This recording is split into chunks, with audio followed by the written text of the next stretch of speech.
Hi friends, good morning. ಇವತ್ತು ನಾನು ನಿಮಗೆ ಸಿಂಪಲ್ಲಾಗಿ ಹೇಗೆ ಪನ್ನೀರ್ ಕರಿ ಮಾಡೋದು ಅಂತ ಹೇಳ್ಕೊಡ್ತೀನಿ. ಮೊದಲಿಗೆ ಪನ್ನೀರು ಮತ್ತು 2 ಟೊಮೊಟೊ ಹಣ್ಣು, 2 ಈರುಳ್ಳಿ ಇದನ್ನೆಲ್ಲ ಚೆನ್ನಾಗಿ ತೊಳೆದು ಸಣ್ಣದಾಗಿ ಹಚ್ಚಿಟ್ಕೋಬೇಕು. ನಂತರ 2 ಟೀ ಸ್ಪೂನ್ ಅಷ್ಟು ಶುಂಠಿ ಬೆಳ್ಳುಳ್ಳಿ ಪೇಸ್ಟ್ ಮಾಡ್ಕೋಬೇಕು. ಆಮೇಲೆ ಪನ್ನೀರ್ನ ಒಂದು ಬೌಲ್ಗೆ ಹಾಕ್ಬಿಟ್ಟು ಅದಕ್ಕೆ ಸ್ವಲ್ಪ ಅರಿಶಿನ ಪುಡಿ, ಧನಿಯಾ ಪೌಡ್ರು, ಚಿಕನ್ ಮಸಾಲ, ಗರಂ ಮಸಾಲ ಹಾಕಿ ಮಿಕ್ಸ್ ಮಾಡ್ಕೊಂಡು 5 ಮಿನಿಟ್ಸ್ ಬಿಟ್ಕೋಬೇಕು. ಹಾಗೆ ಬಾಣಲೆ ಕಾಯಕ್ಕಿಟ್ಟು ಕಾದಾದ್ಮೇಲೆ ಸ್ವಲ್ಪ ಎಣ್ಣೆ, ಚಕ್ಕೆ, ಲವಂಗ, ಬಾತೆಲೆ, ಮರಾಠಿ ಮೊಗ್ಗು ಹಾಕಿ ಮಿಕ್ಸ್ ಮಾಡಿ ನಂತರ ಶುಂಠಿ ಬೆಳ್ಳುಳ್ಳಿ ಪೇಸ್ಟ್ ಅದ್ರ ಸ್ಮೆಲ್ ಒಂದು 2 ಮಿನಿಟ್ಸ್ ಫ್ರೈ ಮಾಡಬೇಕು. ಅದಾದಮೇಲೆ ಈರುಳ್ಳಿ ಹಾಕ್ಕೋಬೇಕು. ಅದು ಕೂಡ ಚೆನ್ನಾಗಿ ಫ್ರೈ ಆಗಿ ನಂತರ ಟೊಮೊಟೊ ಹಣ್ಣು ಹಾಕ್ಕೋಬೇಕು.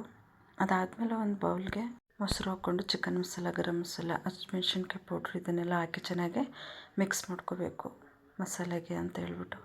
ಆಮೇಲೆ ರುಚಿಗೆ ತಕ್ಕಷ್ಟು ಉಪ್ಪು ಹಾಕ್ಬಿಟ್ಟು ಮತ್ತು ಇದೇನು ಮೊಸರನ್ನೆಲ್ಲ ಮಿಕ್ಸ್ ಮಾಡಿ ಇಟ್ಕೊಡ್ತೀರ ಅದನ್ನು ಹಾಕಿಟ್ಟು ಲಾಸ್ಟಲ್ಲಿ ಪನ್ನೀರ್ ಹಾಕಬೇಕು. ಪನ್ನೀರ್ ಹಾಕಿದ್ಮೇಲೆ ಒಂದು 5 or 10 ಮಿನಿಟ್ಸ್ ಅದನ್ನು ಹಾಗೆಯೇ ಬೇಯಕ್ಕೆ ಬಿಡಬೇಕು. ನೋಡಿ, ಚೆನ್ನಾಗಿ ಬೆಂದಿದೆ.